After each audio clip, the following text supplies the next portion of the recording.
नवरात्रीच्या तिसऱ्या दिवशी माता चंद्रघंटा यांची पूजा केली जाते. त्यांच्या कपाळावर अर्धचंद्राच्या आकाराची घंटा असल्यामुळे त्यांना चंद्रघंटा असे नाव मिळाले. माता पार्वतीने भगवान शिवाशी विवाह करण्यासाठी घोर तप केला. त्यांच्या तपामुळे शिव समाधीतून जागे झाले आणि विवाहाला तयार झाले. विवाहाची वेळ आली तेव्हा भगवान शंकर आपल्या गणांसह विवाह सोहळ्यासाठी हिमालयाच्या राजवाड्याकडे निघाले.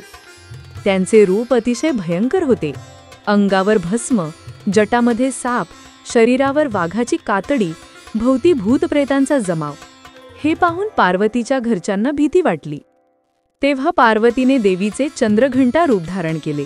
सोन्यासारखा तेजस्वी रंग, 10 हातात शस्त्रे, कपाळावर अर्धचंद्राच्या आकाराची घंटा आणि सिंहावर आरूढ अशा या रूपाने त्यांनी सर्वांना शांत केले. माता चंद्रघंटा यांनी भगवान शंकरांना विवाहासाठी राजवाड्यात सन्मानपूर्वक आणले आणि विवाह सोहळा यशस्वीपणे पार पडला.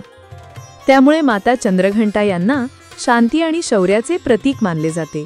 भक्तांच्या आयुष्यातील संकटांचा नाश करून त्या सुख, समाधान, शौर्य आणि कीर्ती प्रदान करतात.